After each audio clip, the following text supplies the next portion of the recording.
And finally tonight, what's really behind this scandal involving Biden's classified documents? Could this actually be the Democrats' plan to get rid of him in time for 2024?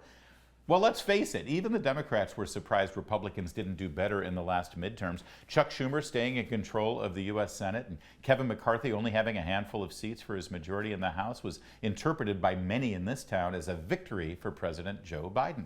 In reality, Joe Biden had little, if nothing, to do with the midterm elections, evidenced by his almost complete absence from the campaign trail, except for a few appearances with his similarly cognitively challenged soulmate, John Fetterman. But Team Biden, craven political sociopaths that they are, immediately claimed victory, complete and total victory, thus setting the stage for his triumphant announcement for re-election. Indeed, this holiday junket he just took to the U.S. Virgin Islands was supposed to be the final strategy session for his big re-election plan. Now, if Biden is to run in 24, he needs to make that clear now, within the first couple of months of 23. If he lets his re-election plans hang in the balance much longer than that, he's handcuffing any potential candidates who might want to run in his absence. Putting together a campaign infrastructure, committed donors, and a 50-state election team doesn't happen overnight. And right now, Madam Harris, Mr. Newsom, Mr. Buttigieg, and of course, perennial crazy socialist candidate Bernie Sanders are respectfully waiting in the wings. Now, let's be clear. Joe Biden running again in 2024 is the last thing most Democrats want. You see, it's the last thing they wanted in 2020. After their disastrous primary season with all their favorites dropping like flies because they weren't ready for prime time, I'm looking at you, Kamala, and Beto and Pocahontas, Biden became the consensus pick that everybody literally settled on. We'll settle for Joe. The whole country was forced to settle with Joe Biden because his one redeeming quality, we're told, is that he didn't tweet mean things like that bad orange man did. The plan was pretty clear. Let the doddering old fool live in the White House and play this thing out with Nancy and Chuck doing all the heavy lifting in Congress. All old Joe would have to do is put on a tie, sign the bills and put before him, and look good in the suit whenever he's called upon to act like a president. Then, after Republicans demolish Democrats in the 2022 midterms, the party elders find a way to get rid of Joe, have him bow out as a one-term president. He did his duty, he got rid of Trump and set the country back on the course where we're supposed to be headed, right? To that deep state socialism rewarding the elite few in Washington positioned to benefit from the left's new authoritarianism.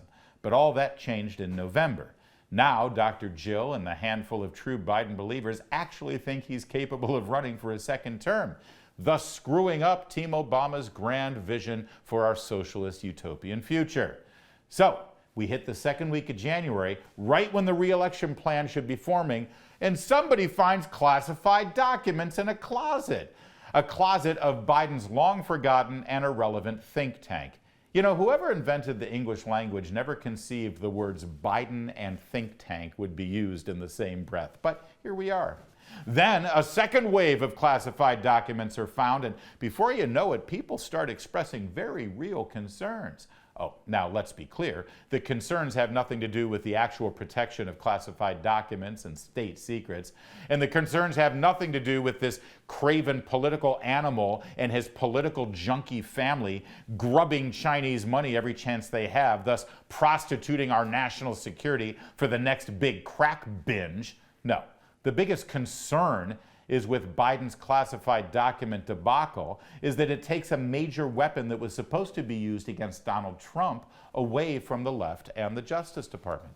Even those suburban moms who don't like Trump's mean tweets can recognize the hypocrisy and double standards involved with criminalizing President Trump's possession of his presidential documents, but giving Biden a pass for doing the same. No, actually for doing worse. Trump did nothing wrong. Keeping his presidential documents in a secured location and engaging in an ongoing dialogue with the National Archives over the disposition of those documents was fine.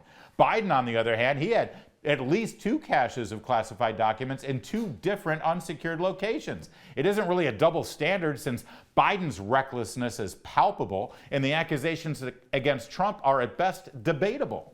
It's clear that if the left is going to have any ounce of credibility going after Trump for the Mar-a-Lago documents, they've got to get rid of the Biden problem. And the easiest way to get rid of the Biden problem is to get rid of Biden. So, are we really witnessing Team Obama cleaning up their Biden mess to make way for their next hand-picked proxy? Maybe. Stay tuned. The story's developing, as they say. That's it for tonight. We'll be back tomorrow, same time, same place. In the meantime, I'll see you on the radio.